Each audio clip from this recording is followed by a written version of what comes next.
Bom dia, pessoal. Obrigada por estarem aqui nesse sábado nubladinho. Vamos ver se a gente consegue fazer um bom painel para falar desse assunto tão importante. Eu sou a Cláudia Tavares, sou jornalista, sou repórter do Repórter Eco, um programa que está na TV Cultura no ar, desde a Eco 92, portanto, há mais de 30 anos. Eu sou uma mulher morena, de cabelo curto, estou vestindo um macacão preto, tenho uma pulseira indígena preta e branca, acho que essa aqui é da etnia Uaurá, são mais de 300 povos indígenas no Brasil, né Alice? E estou usando um lenço que remete a uma estampa do sofrido povo palestino. Vou apresentar aqui um pouquinho os nossos convidados. A gente está aqui com a Alice Pataxó, minha colega jornalista, comunicadora indígena. Ela é embaixadora do WWF Brasil. Ali ao lado a Carolina Pasquale. A Carolina é diretora executiva do Greenpeace, uma ONG muito atuante nas questões socioambientais. E ela que está coordenando o trabalho, está à frente da COP, vai coordenar os trabalhos em Belém do Pará. A Luciana Aguiara é uma publicitária que trabalha há muito tempo no mercado, 30 anos como criativa de agências, e aí ela resolveu empreender, virar o jogo, e há um ano ela fundou a própria agência, a Nation, que é uma agência que ela vai explicar para a gente que ela quer propósito, não quer saber de greenwashing, quer saber de marcas que têm comprometimento com a nossa vida planetária. Ela vai contar um pouquinho para a gente. O Ricardo Cardim, vocês acho que conhecem de muitos programas por aí, botânico, paisagista, faz vários projetos pelo Brasil, conhece muito dos biomas brasileiros, da Mata Atlântica, já me apresentou várias espécies nas reportagens, né, Ricardo?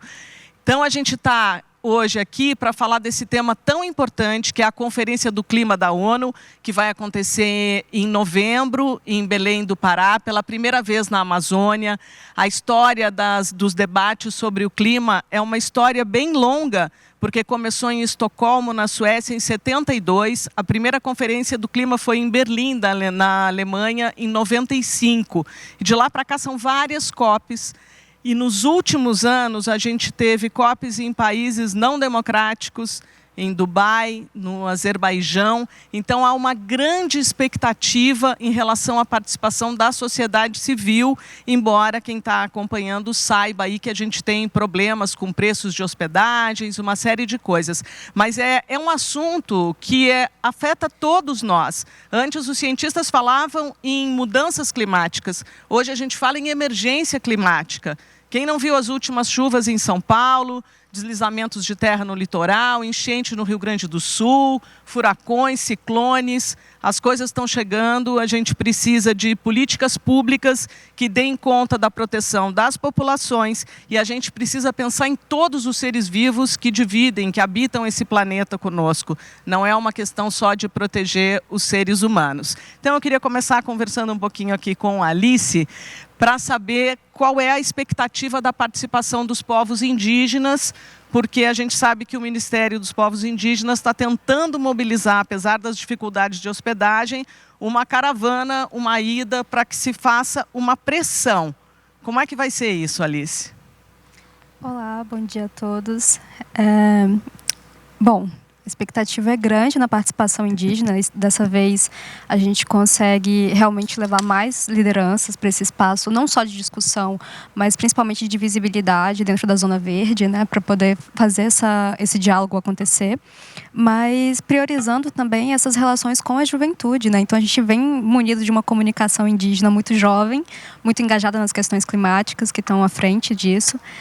Temos uma casa agora, né, também, que é uma novidade do mídia indígena, que é a Casa de Comunicação, em Belém, que vai acompanhar todo esse processo de COP e é justamente isso, né? Falar sobre diagnóstico, sobre soluções, sobre as tomadas de decisões, mas também de um jeito, de uma comunicação que parte do princípio de ser clara, né? Para que todas as comunidades consigam acessar esse espaço também, entender o motivo dessa participação ser tão importante, né? Ser tão relevante para a relação indígena, seja no processo de demarcação, de cuidado e proteção dos próprios territórios. Carolina, o Greenpeace é conhecido como uma ONG super atuante, que bate na tecla que os combustíveis fósseis derivados do petróleo são coisa do passado, que a gente tem que ter outras alternativas, tem que pensar em energias renováveis. O Greenpeace coloca navio para chamar a atenção, tem uma militância ferrenha para criar imagens também, né? Tem essa coisa da comunicação que eu acho que fala um pouco com o que a Alice está nos trazendo. Como é que vocês vão atuar e como é que vocês vão encarar essa questão da exploração, da possível exploração de petróleo na foz do Rio Amazonas? Bom dia, obrigada pelo convite, é uma honra estar aqui compartilhando esse palco com vocês e estar aqui falando hoje para vocês desse tema importante. De fato, a gente tem esse grande elefante aí na sala que são os combustíveis fósseis, né? 75% das emissões de gases do efeito estufa no mundo todo vem dessa fonte. Aqui no Brasil a gente tem uma situação bem diferente e única, porque a nossa maior fonte de emissões vem de desmatamento e mudanças no uso da terra, por isso que é tão importante a gente também falar sobre isso. Mas de maneira geral, o planeta está aquecendo e está atravessando essa crise por conta da emissão de combustíveis fósseis. E a gente precisa falar sobre isso e é algo que os países não querem falar, né? Então, a gente conseguiu avançar há alguns anos em Dubai, quando houve ali uma menção à necessidade de uma transição para longe dos combustíveis fósseis, para que a gente tenha energias renováveis, eficiência energética, enfim. Mas agora, sabe quando está todo mundo fazendo louco, assim? Todo mundo topou, mas assim, acho que eu não topei muito, na verdade. Não estou querendo. Eu quero um dia, quem sabe, fazer essa transição, mas eu não quero falar quando, eu não quero falar como, eu não quero me comprometer com muita coisa. Então, esse é um grande tema dessa COP. A gente tem uma COP que a gente vai olhar para os compromissos de cada país para entender se a gente está no caminho certo ou não. E a gente não está no caminho certo.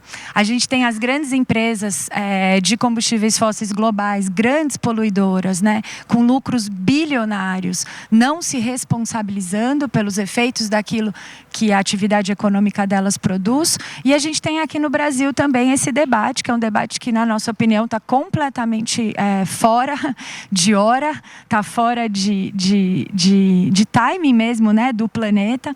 A gente não deveria estar falando de abrir novas áreas de exploração, uma área, inclusive, absolutamente sensível e relevante para a biodiversidade, para o equilíbrio climático. A gente devia, sim, estar conversando sobre como é que a Petrobras se transforma numa grande empresa de energia renovável. O Brasil tem tudo para dar espaço e, infelizmente, a gente está discutindo abrir uma área sensível ao invés de estar sentados juntos discutindo qual que é o plano de transição que é necessário.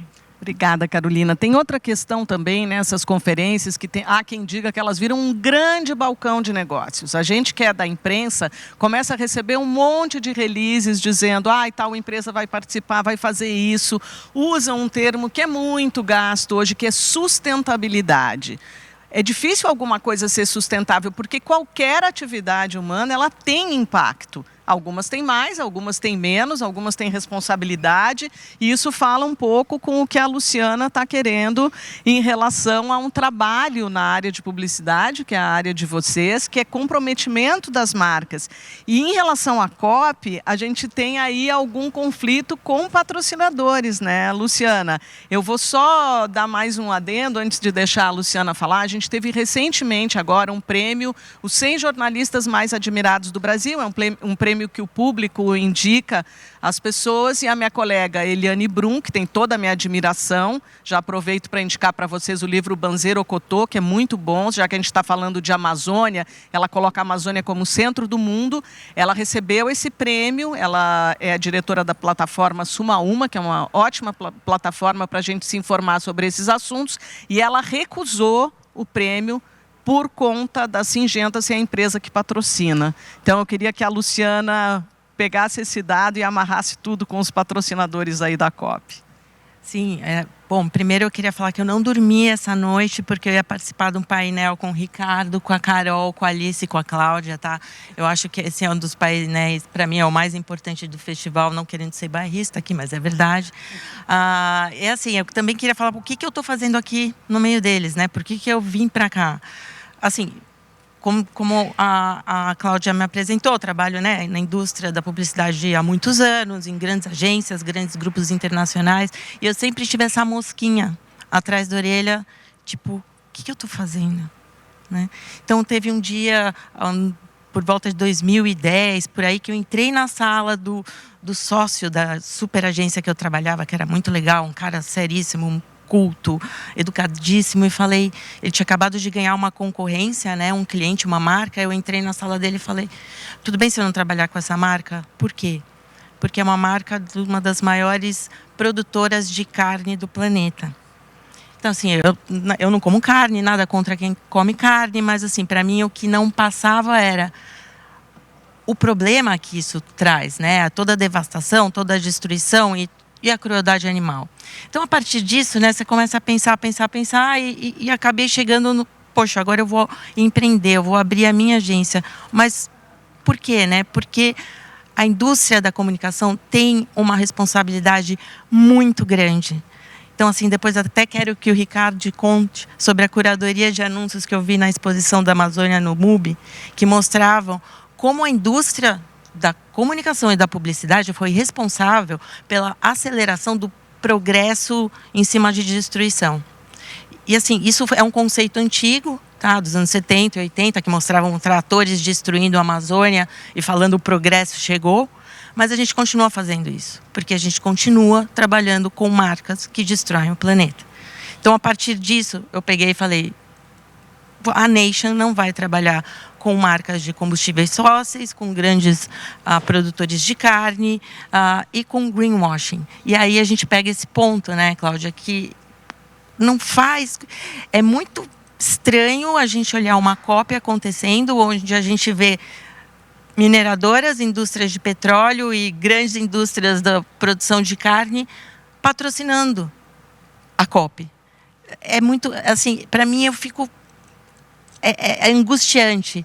E até eu queria saber a opinião de vocês, né, sobre isso. Porque, assim, a gente sabe que essas marcas, tem ali, estamos fazendo verde, elas se pintam de verde para não mostrar a parte que destrói.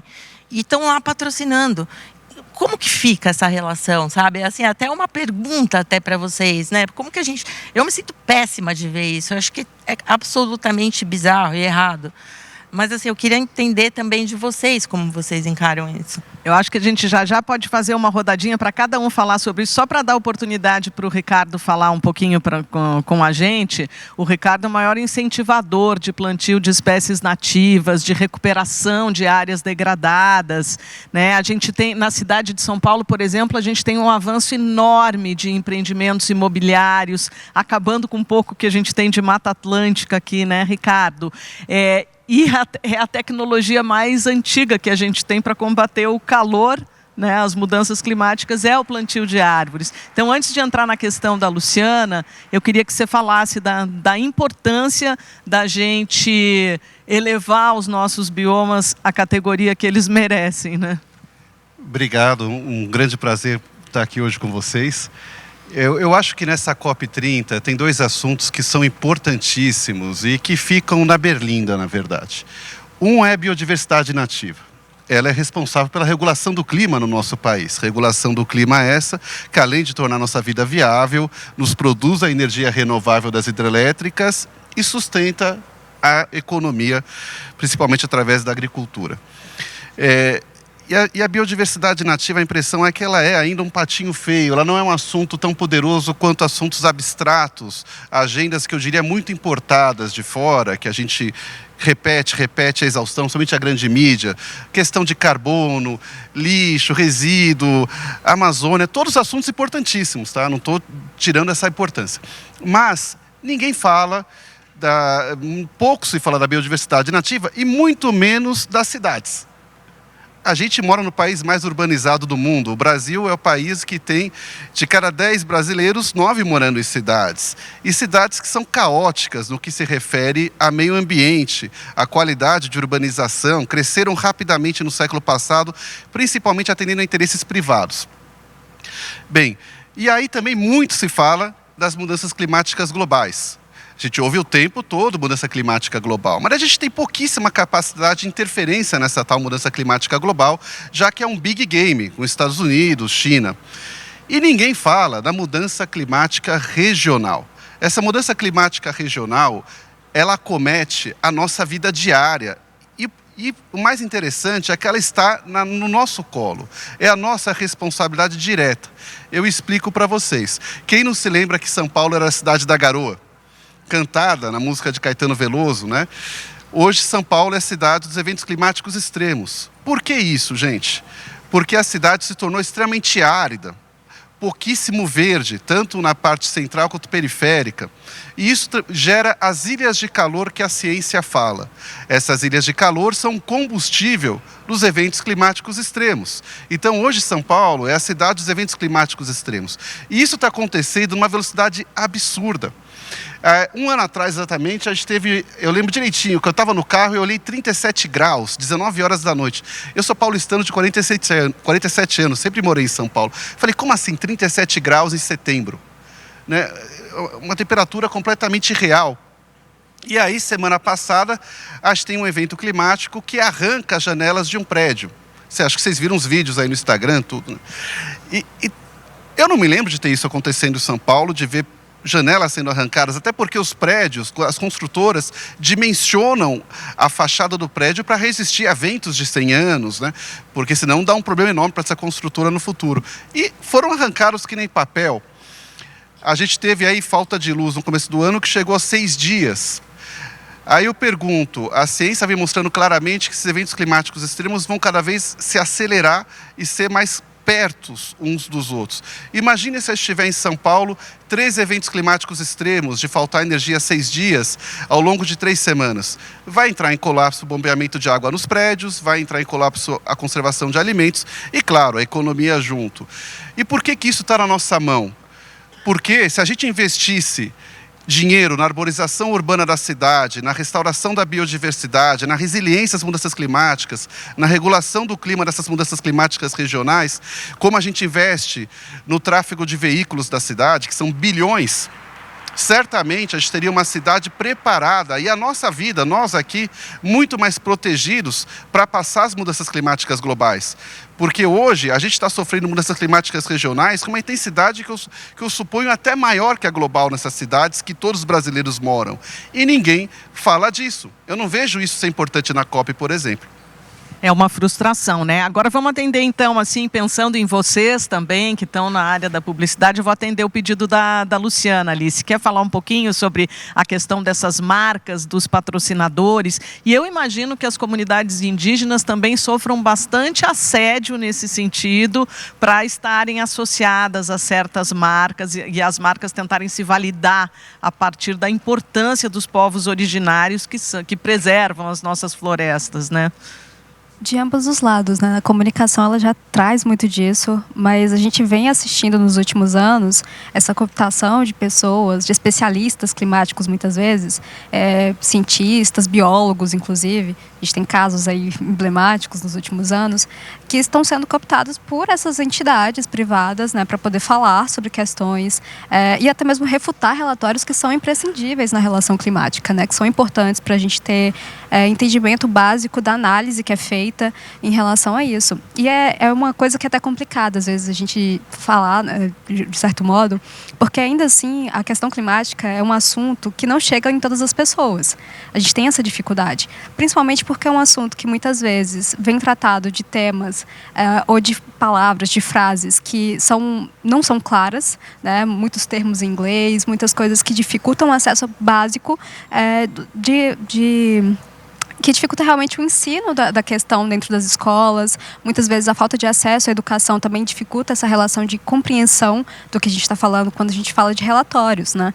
E quando a gente adentra no mundo da questão da sustentabilidade, na relação climática, isso aconteceu comigo através do W, de entender a necessidade, de entender os relatórios, de conseguir imprimir no meu conteúdo o que aqueles relatórios querem dizer, era um desafio. Né? Foi um desafio para mim enquanto pessoa e foi um desafio posteriormente como comunicadora. E aí a gente começa a receber esses convites, né? E parece ser muito mais fácil para você trabalhar, porque você ganha muito mais, com menos tempo de trabalho, e é um trabalho que você só vai ter que mentir mesmo, né? Na cara dura. Eu acho que é exatamente isso. E aí a gente chega nesse lugar que vale a pena a gente perder a credibilidade a honestidade, né, realmente a intenção quanto pessoa, né, quanto parte disso tudo, e também quanto consumidor, né, quando a gente fala como consumidor daquilo que a gente usa, daquilo que a gente realmente aceita dentro da nossa casa. É uma missão muito difícil hoje. A gente chegou numa geração que é a geração mais preocupada com as questões climáticas, porque a gente está vivendo os extremos. Mas até que ponto as verdades que são imprimidas nas redes sociais, na comunicação, estão relacionadas ao que a gente produz e o que a gente consome todos os dias na nossa mesa? Então, são pontos também, quando a gente fala da relação publicitária, são importantes de ser analisadas, né? Claro, né, Alice, a gente colocar a cabecinha no travesseiro à noite, dormir tranquilo, que a gente não está participando dessa coisa de causar esses danos, isso não tem dinheiro que pague, né? A Carolina queria falar um pouquinho, eu queria que você respondesse a Luciana, e você também tinha trazido nos bastidores, quando eu estava conversando com eles, assim, o que é importante para a gente trazer para esse debate. A Carolina também citou a questão da comunicação, isso também tem a ver com vocês. Como é que vocês, no caso, vão vender, ou a gente vai informar jornalisticamente, mas como é que a gente comunica as coisas, né, Carolina? Sim, eu sou comunicadora também de formação, então também acho que essa é uma conversa absolutamente relevante. E o Greenpeace é uma organização de campanhas, né? É uma organização que usa da comunicação para travar esses debates públicos. É por isso que um navio faz uma ação ou alguém se pendura num prédio, enfim, para gerar conversa, né? Acho que essa é uma estratégia que foi adotada pela organização e que segue até hoje. E aí eu acho que tem duas camadas um pouco para essa conversa sobre a influência das marcas e das gigantes, né? De vários setores, dos fósseis, do agronegócio, da mineração, enfim. A primeira camada, eu acho que é a COP propriamente dita, né? Então, o ano passado, por exemplo, os lobistas de combustíveis fósseis presentes na COP no Azerbaijão eram muito maiores do que a delegação de vários países que estavam ali para fazer aquela negociação. Ou seja, quando você tem um espaço de negociação global que tem mais lobista de combustível fóssil do que as delegações dos países, em especial os países mais pobres, que costumam mandar delegações muito pequenas, com muita dificuldade, enfim, para um espaço essencialmente de negociação, a gente tem um problema grave já de saída, né? Tem uma distorção do objetivo daquela conferência. E acho que esse é um ponto. O segundo ponto é como é que isso se reflete na cobertura da imprensa mesmo. Quando a gente vê, por exemplo, em Belém, que os espaços da mídia tradicional, muitos deles vão ser patrocinados exatamente pelas marcas que estarão lá tentando empurrar suas grandes soluções maravilhosas, só que não são, né? Não são maravilhosas. A gente, por exemplo, com a nossa querida e maior produtora de proteína animal do mundo, a gente está no ar agora com uma campanha que mostra sistematicamente o não cumprimento dos seus acordos voluntários e das suas promessas de sustentabilidade. Promessas essas que talvez comunicadores como vocês tenham se debruçado para comunicar durante anos e que não foram entregues, não foram cumpridas. Não tem compromisso com a rastreabilidade, não tem compromisso, inclusive, com direitos humanos, porque agora, nesse exato momento, a gente está vivendo uma situação de trabalho escravo numa das subsidiárias dessa empresa.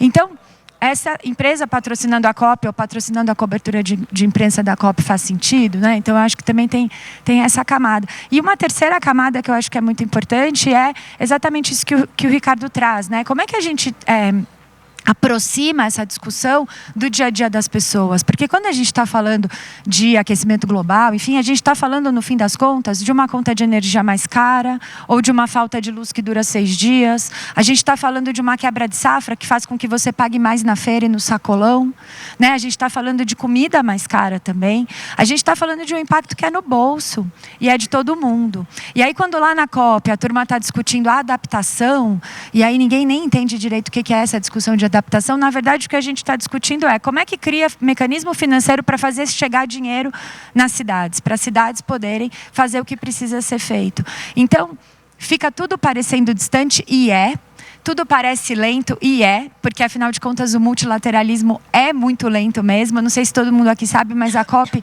só toma decisões por consenso, o que significa que 195 países precisam concordar com aquilo. Então é absolutamente lento e absolutamente desconectado do tempo das coisas que a gente precisa, mas ao mesmo tempo coisas importantes acontecem ali que depois se desdobram em recursos, em fluxos financeiros, enfim, em maneiras da gente implementar. Então, acho que o nosso desafio é como é que a gente conta isso e aproxima isso da vida das pessoas, nas cidades, na conta de luz, no supermercado, enfim.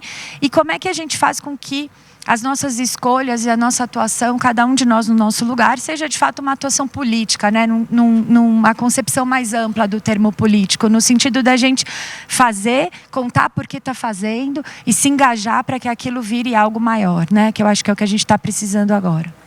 Então, a COP tem esse aspecto. Esses dias estava entrevistando um especialista, o Márcio Astrini, ele é do Observatório do Clima, que é uma rede que reúne várias ONGs. Ele estava fazendo a seguinte analogia: a COP é uma grande reunião de condomínio que ninguém se entende, né? Então, para fechar esses acordos é muito difícil e acaba que nas últimas COPs a gente sempre tem aquela frustração quando a gente vai noticiar: não se fechou um acordo relevante, os cientistas do painel do clima internacional, o IPCC, que a Alice estava mencionando, a leitura de relatórios, há muito tempo alertam. A gente chega a cansar de falar nisso como comunicador, que a gente teria que tentar manter a temperatura média da Terra em 1,5 grau, 1 grau Celsius e meio. E a gente já falhou nisso, porque a gente já tem vários pontos do planeta em que a temperatura está muito mais alta, né? Então, assim, é uma dificuldade muito grande para que se fechem os acordos, mas é uma oportunidade muito grande para a gente falar dessas coisas e aproximar das pessoas, né, Ricardo? Então, eu também queria que você respondesse a Luciana e como lidar com o assédio das marcas, com os patrocinadores e como aproveitar esse espaço de comunicação para fazer com que todos nós reflitamos, porque independente das profissões, nós somos cidadãos planetários, né? A gente depende dessa casa aqui para viver. Bem, é muito temerário, né? Quando você tem grandes marcas de uma forma hierarquicamente ruim, né? No sentido de que eu acho legal conversar com as empresas, tentar criar luz na sombra das empresas, mas na hora que ela está te pagando e de uma forma, diríamos, milionária, né? A coisa fica muito... Peraí que eu estou criando antena de TV antiga. Sabe? A coisa fica muito complicada, né? Esse do Azerbaijão, eu fiquei assustado de ver os lobistas, e a gente sabe que esses lobistas são pessoas assim, extremamente especializadas, né? Em realmente conturbar a situação e levar para o lado que eles querem aquilo, né? Então, eu vejo com muita preocupação isso, né? Eu acho que sim, a gente tem que trabalhar para que as empresas mudem a filosofia, comecem a criar mudança. Afinal, as empresas são feitas de pessoas e tem muitas pessoas que dentro dela podem ter essa sensibilidade que realmente está errado, vamos fazer de um jeito melhor, né? Eu trabalho com um setor muito complicado, que é o mercado imobiliário. Eu cresci em São Paulo, no meio de prédios em Moema, vendo aqueles jardins totalmente errados, né? Só com planta estrangeira, aquela coisa tal, e eu sempre quis mudar aquilo. E aí, no final, eu acabei tendo essa oportunidade de levar para o mercado imobiliário as plantas nativas, a biodiversidade, e convencer eles disso. E, para mim, isso é uma alegria imensa, quando eu olho que tem um jatobá na frente de um prédio e não uma macica japonesa. Vai ter uma árvore que vai trazer muito mais benefício para a cidade. Então, eu acho que sim, é imperfeito, mas é possível, né? Agora, do jeito que está aí, desse monte de marca patrocinando dessa forma, eu acho muito temerário, muito temerário. Luciana, eu vou devolver para você, que criou essa agência para trabalhar de uma outra forma. Qual é o caminho que você acha possível e como é que você aponta para as novas gerações de publicitários esse trilhar de vida aí que eu acho que passa por entender um pouco as coisas, né? E meio ambiente não é um assunto fácil, porque o meio ambiente permeia tudo. Se a gente parar para pensar, tudo é meio ambiente, né? Não, com certeza, assim, é um assunto, como o Ricardo falou, né, como a gente está falando aqui, ele é muito amplo, né, ele assusta. E quanto mais você estuda, mais você vai atrás de informação, você começa a ficar depressivo, ansioso, né, é complicado. Então, assim, acho que o que a gente pode fazer é justamente seguir o que a gente tem no coração, né, o que eu posso fazer, nem que seja pequenininho, né, o que posso fazer localmente. Por exemplo, a gente tem uma biodiversidade, nossa, nativa, incrível. Começa pequenininho, faz alguma coisa do seu lado pessoal. Mas, ao mesmo tempo, enquanto indústria, de comunicação, aí são outros 500. A gente tem uma responsabilidade muito grande. Assim, eu continuo vendo campanhas milionárias, as campanhas com mais dinheiro fazendo greenwashing. Campanha da Petrobras com atores famosos falando em transição justa. Como assim, gente? Assim, eu acho que assim, nós publicitários, assim, porque eu também tenho uma coisa que eu vou falar para vocês. Uma vez eu estava num curso do Climate Reality Project do Al Gore. Eu, na minha sala de estudos, ambientalistas, cientistas, biólogos. Aí, quando falaram, o que você faz? Eu queria morrer, entendeu? Eu não sabia o que falar. Meu Deus, eu vou ter que falar que sou publicitária aqui. Por que eu tinha essa sensação? Porque é verdade. A gente ajuda a propagar a destruição. Então, a gente tem que estar ciente do que a gente vai vender. E a gente tem que começar a se impor. Assim, tem movimentos, eu vejo movimentos no mundo inteiro fazendo isso. Por exemplo, na Europa, para vocês terem uma ideia, tem um movimento muito forte que está tentando banir anúncios de combustíveis fósseis, como foi feito com tabaco. É pequeno? Parece pequeno, mas não é, entendeu? Já tem um impacto muito grande. Eu quero ver isso acontecer aqui no Brasil. Por exemplo, tem algumas iniciativas como Clean Creatives, que eles mapeiam todos os grupos, todas as agências que têm clientes de combustíveis fósseis e que vão em Cannes e ganham prêmios com trabalhos, com causas maravilhosas, ideias maravilhosas. Gente, isso também é greenwashing por parte das agências, né? E dentro dessa lista, o Brasil nem aparece.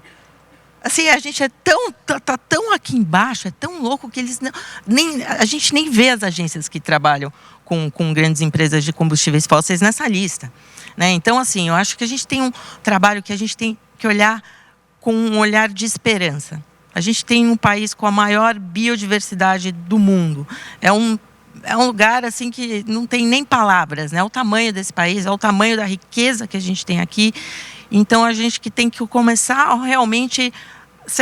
se você não está nem aí para os eventos climáticos extremos que você passa na cidade, ok, entendo. Mas se você tem um pouquinho, né, de preocupação em relação a isso, é muito simples. Não precisa ficar mega ansioso. Mas pensa um pouquinho, o que eu posso fazer, né, na minha vida pessoal e também em relação ao meu trabalho. Como que a gente pode tentar mudar uma coisa que está intrínseca à nossa profissão? É difícil, é muito difícil. Eu tenho uma agência pequenininha, apareceram 3 oportunidades de trabalho, assim, né? Possíveis clientes.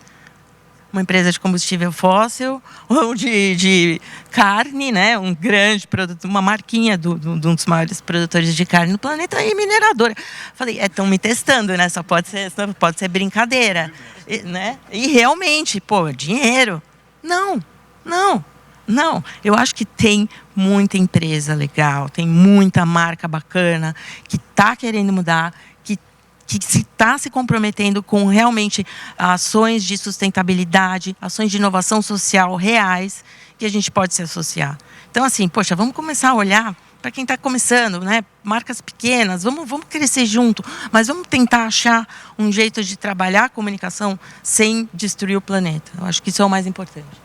Quando a gente pensa no que preserva e no que destrói o planeta e puxa esses relatórios dos cientistas, a gente fica sabendo que as áreas mais conservadas, onde a biodiversidade está melhor no Brasil e no mundo, são as terras indígenas, são as terras quilombolas, são as populações tradicionais que não veem tudo como mercadoria, que conseguem prestar esse grande serviço para a gente. Ao mesmo tempo, essas populações são perseguidas, são ameaçadas. A Alice é Pataxó, do sul da Bahia. Há poucos dias a gente teve episódios lamentáveis lá, e eu estou falando de invasão, de morte, de assassinato. São assuntos super difíceis, mas eles são assuntos que têm que ser lembrados quando a gente fala da COP30, porque uma das maneiras da gente tentar virar esse jogo é apoiar quem conserva.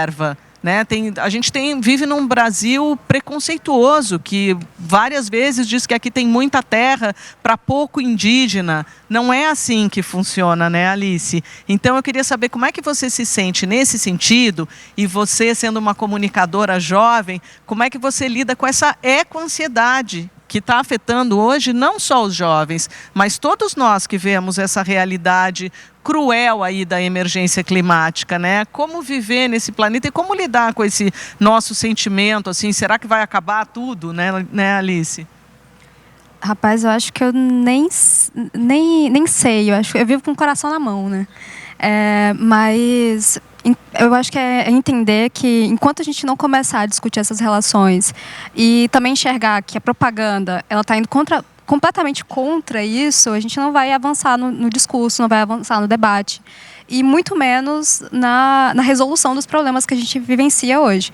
Então, quando a gente não fala sobre comunidades indígenas, torna esses espaços invisíveis dentro da própria sociedade, enquanto a gente está falando de um Congresso que continua destruindo legislações ambientais, falando sobre devastação de biomas de um jeito que é promessa de progresso, a gente não avança, a gente não chega em lugar nenhum. Porque a gente faz por um lado, aí vem marco temporal, tira os indígenas do território, a violência vem e assola esse espaço, esse território, esses corpos. E o que é feito a partir disso? A gente tem falado muito sobre a omissão do próprio Estado, a omissão do mundo como um todo diante dessas relações violentas que vem acontecendo, não só no sul da Bahia, no meu território, mas em muitos lugares pelo Brasil, né? A gente tem acessado notícias que muitas vezes não saem da nossa bolha, que são de queimas de casas de rezo, né? E a gente fala de intolerância religiosa, que muitas vezes não chega nos espaços indígenas esse debate, né? A gente fala das relações que são construídas a partir da criminalização das lideranças, que é um outro assunto muito pertinente, mas que também não é levado para discussão, para o debate. E aí, como é que você convida uma liderança para sentar na cadeira e conversar se essa pessoa ela é ameaçada constantemente? Ela não tem voz nesse espaço, ela, apesar do saber tradicional, e a gente reconhece a importância do saber tradicional, ela não é levada com seriedade pelas próprias organizações, né? Ela não é vista pelos outros espaços. Então, fica duas conversas acontecendo simultaneamente. E a gente não chega a resultado nenhum, porque esses saberes juntos, eles conseguem agregar muito mais valor àquilo que a gente vem propondo fazer dentro dos territórios e fora deles, né? Então, assim, é um debate bem difícil, realmente, da gente conseguir avançar hoje.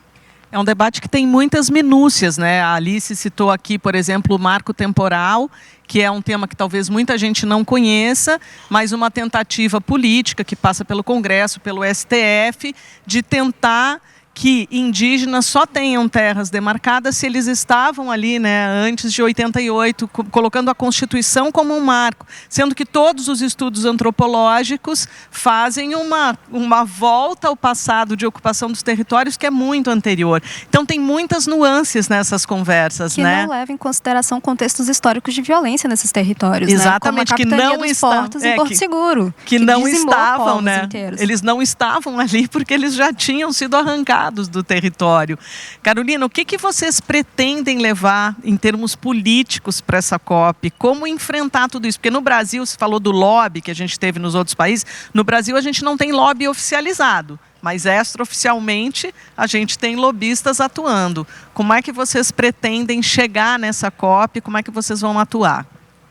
Eu acho que é importante, acho que você falou isso na sua abertura, né? O fato da COP estar acontecendo aqui no Brasil, num país democrático, né? E a participação social na COP, ela é muito importante. É claro que a gente tem aí desafios logísticos, enfim, que estão postos e que são reais, mas eu acho que vai ser uma oportunidade das pessoas de fato se manifestarem. As lideranças indígenas, vai ter a Cúpula dos Povos, né? Não sei se está todo mundo acompanhando, mas a Cúpula dos Povos também vai reunir aí milhares de pessoas do Brasil todo debatendo as soluções populares, e a gente vai estar ali somado a isso, dizendo para esses líderes globais, para os negociadores, o que eles precisam entregar, né? E tentando furar o bloqueio dos patrocínios, todos esses que vão estar ali pautando um pouco a cobertura e a comunicação, para de fato trazer a voz daqueles que estão afetados. Então o Greenpeace leva para a COP as pessoas que sofreram, né, que perderam suas casas, ou enfim, até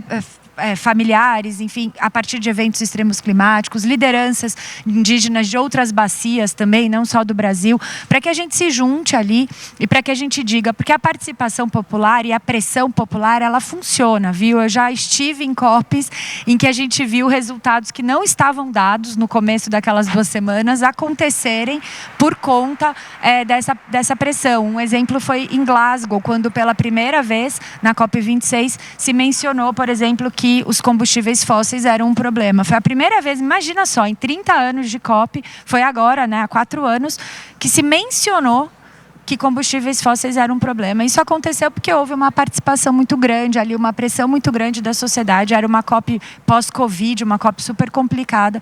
E eu acho que isso vai ser muito importante. Então, para Belém, a gente vai... O navio do Greenpeace vai estar aqui, o Rainbow Warrior. É um navio icônico que, enfim, viaja ao mundo como plataforma mesmo para as comunidades afetadas. Está vindo ali da região do Pacífico e vai chegar em Belém para a COP. E que seja uma plataforma que se some a essa plataforma na presença aí de todo mundo que puder estar ali e de todo mundo que não puder também, mas que está sendo representado e levando suas demandas para que a gente faça pressão. Porque a gente acabou de ter no Brasil um exemplo que pressão popular funciona, né, minha gente? Rua funciona. Vídeo que aconteceu com a PEC da bandidagem, né? Rua funciona e às vezes a gente esquece isso. Essa semana eu estou muito...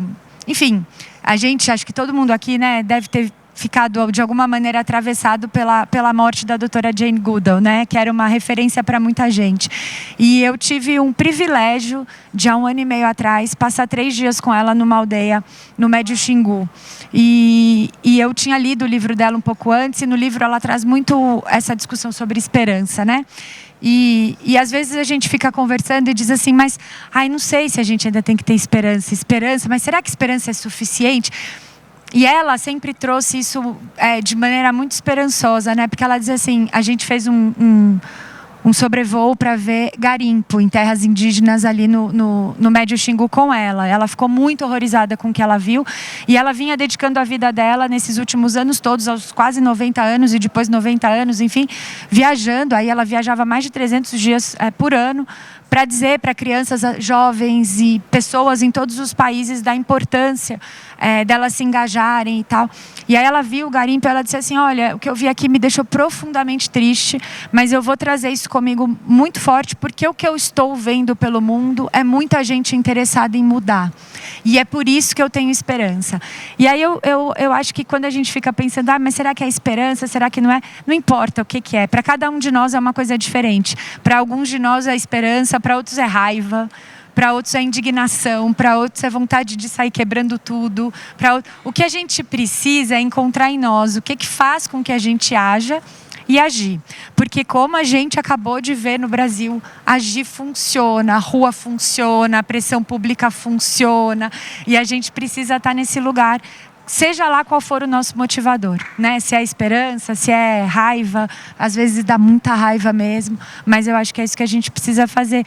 E é isso que ela estava fazendo aí aos 90 anos, viajando pelo mundo sem parar, para dizer para as pessoas, não importa qual seja aí o seu motivador, o dela, ela era uma pessoa com muita esperança mesmo e acreditava que as coisas iam dar certo, porque ela estava vendo isso nessas viagens, mas não importa qual seja o seu, mas que a gente faça, sabe? Eu acho que isso, para mim, essa semana eu tenho pensado muito sobre isso, porque eu acho que essa COP é uma oportunidade, que a gente possa estar lá, se não fisicamente, mas de olho no que está acontecendo lá, influenciando isso, mobilizando essa conversa localmente, para que a gente tenha um legado e possa construir em cima disso. Não vai se resolver tudo, não vai, gente, assim, essa expectativa de que teremos uma grande, não vai acontecer, porque nem é mesmo o perfil dessa grande reunião de condomínio, mas que a gente possa usar isso para seguir adiante, né? Seja lá qual for o sentimento que motiva cada um de vocês.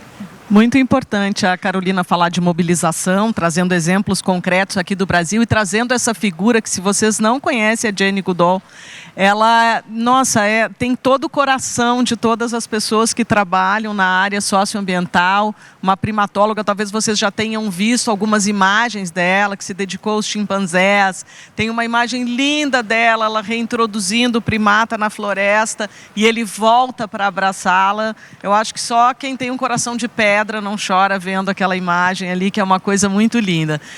Luciana, eu queria saber, dentro desse universo todo, com esse desafio de trabalhar de outra forma na publicidade, o que pode ser inspirador? São pessoas, são imagens, são palavras? Do que você está tentando se abastecer para criar um outro mundo na publicidade que tem essas causas aí como cerne?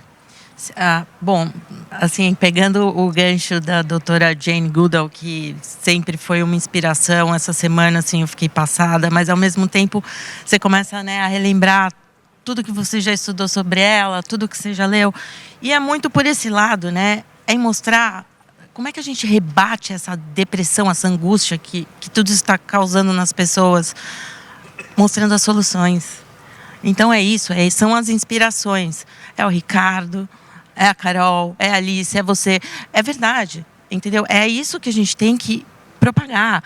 É trazer a marca, vem aqui, vamos fazer um projeto assim. É assim, a gente usar a nossa criatividade para trazer esperança. E não a esperança como ação, tá? Não é só a esperança. Não é fazer o case de Cannes de novo, que morreu, que foi lá, ganhou prêmio e acabou.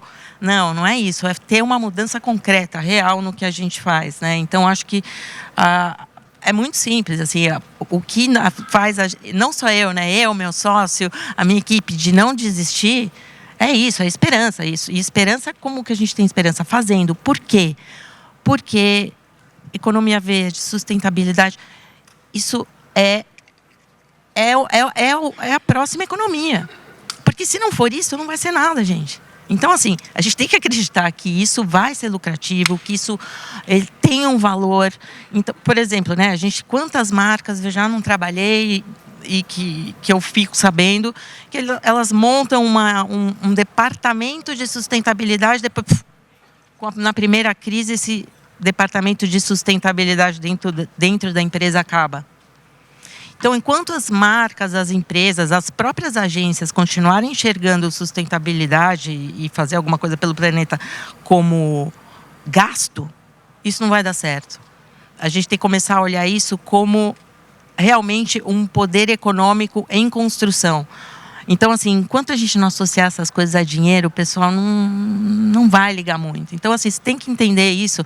Olhem economias como a da Suécia, da Dinamarca e vejam que sim, que dá para fazer.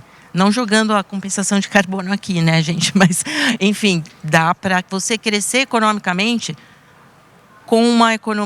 com produtos mais verdes, usando a sustentabilidade como base.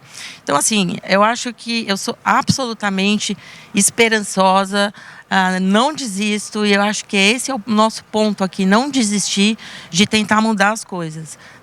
E é um passinho de cada vez, é fazendo cada um pouquinho, e é muito a mensagem que a doutora Jane Goodall fala, né? O pouquinho que você faz vai se juntando com um pouquinho de um monte de gente, e aí a gente começa a ter uma movimentação.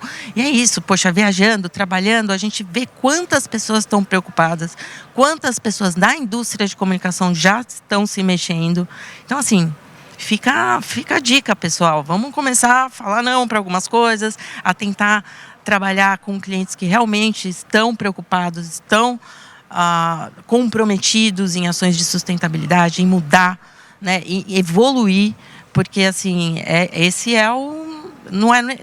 nem gosto de falar de futuro, né? Futuro fica sempre aquela coisa, é lá, o futuro. Não, é agora, é aqui, é hoje. É nesse festival, por exemplo, é em todo lugar, é em cada passo que a gente dá. Então é isso, eu acho que a esperança não pode morrer, e a esperança tem que vir com ação. As equações da chamada economia verde são equações muito difíceis de fechar. Por exemplo, a gente fala, não vamos usar combustíveis fósseis, vamos gerar energia com o vento ou com o sol, né? A gente tem um país privilegiado nesse sentido. Mas, por exemplo, a gente está tendo problemas no Nordeste com aquelas grandes pás que geram energia eólica, muitas vezes de retirar as pessoas do território, tem impactos também.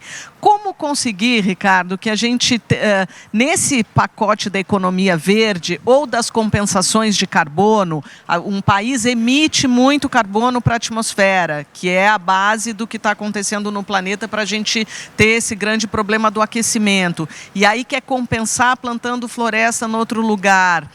Como pensar essa recuperação dos biomas, esse impulso na economia verde, de uma maneira que a equação feche? Eu não sei o que você tem acompanhado das recuperações aí. Bem, eu tenho um lado... Peraí que eu estou aqui, eu não estou tão bem de som. Eu tenho um lado... Quer uma ajuda da produção? Não, agora eu paro no lugar aqui, nem aquelas televisões com bombril, sabe? Aí eu paro, aí fica bem. Tá bem. Então, eu tenho um lado bastante crítico também com a questão do carbono. Eu acho que ela desconecta e aliena muitas vezes. Então, por exemplo, a gente tem hoje muitos recursos vindo para a restauração florestal no Brasil, o que é maravilhoso. Só que, por exemplo, a Mata Atlântica, que é o nosso bioma mais comprometido, que sobrou 12%, eu andei 30 mil quilômetros na Mata Atlântica para fazer meu livro. E os fragmentos que sobraram, eles estão em estado de penúria. São fragmentos que estão morrendo por invasão biológica, por efeitos de borda, mudanças climáticas regionais, por falta de conexão entre eles. A Mata Atlântica, a floresta tropical, é um organismo como o nosso corpo. Ela não vive esquartejada. Só que o nosso corpo esquartejado morre em segundos, a Mata Atlântica morre em décadas ou séculos. Mas morre também, vira uma floresta zumbi, depauperada, tudo. Então, esses recursos deveriam estar indo também para a restauração dos remanescentes de Mata Atlântica que sobraram. E aí uma coisa mais importante, eu ainda acho, a gente precisa educar a população. Esse dinheiro deveria ser usado para educar a população.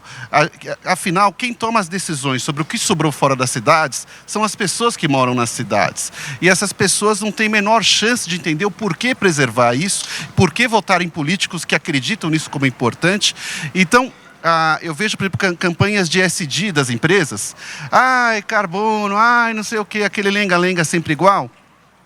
E aí eu vejo canais de educação no Instagram morrerem, importantíssimos, porque não tem uma ajuda. Por exemplo, tem um canal do Instagram que chama Árvore Água. Escreve Árvore Água no seu Google Image, vai aparecer ali. Eles fazem umas telinhas que explicam claramente o porquê da biodiversidade é importante, por que a árvore na cidade é importante, por que a água limpa, como que a água se forma. É um trabalho magnífico de educar as pessoas com apenas um olhar. Eles pararam de fazer, provavelmente porque são duas pessoas físicas, sem recurso financeiro, enquanto isso vão milhões para mais do mesmo. Então, eu acho que as pessoas que são responsáveis no setor privado por levarem recursos para a sustentabilidade, elas têm que fazer uma análise crítica. O que a gente precisa num país que tem a maior biodiversidade do mundo? O que é relevante? Por exemplo, a gente tem no Brasil museus maravilhosos, né? Museu do Amanhã, Museu Paulista Ipiranga, Pinacoteca, mas não tem um museu sobre a biodiversidade nativa brasileira, que é a maior do planeta. Não tem um museu que tem uma coleção pública que conta o que eram esses biomas, como eles se transformam e são destruídos, o que sobra e o que a gente deve fazer no futuro. Eu não tenho onde levar as crianças para elas entenderem esse bioma, para entender essa biodiversidade. E a gente deveria ter um museu na Paulista, como Paris tem museu, como Nova York tem museu, mas não tem nenhum. Então, onde está o dinheiro para isso? Onde está a preocupação para isso, né? Eu vejo, por exemplo, na questão da COP. Eu não fui convidado para a COP. Eu não vou na COP.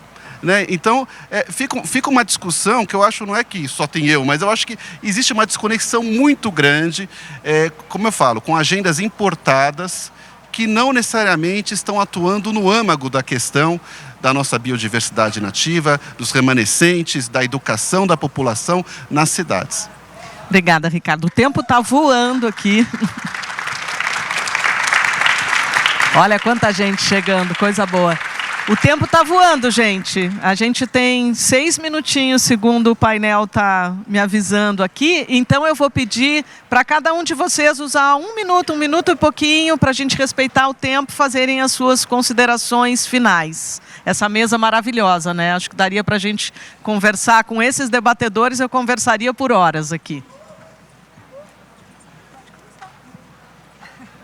Quem quer começar?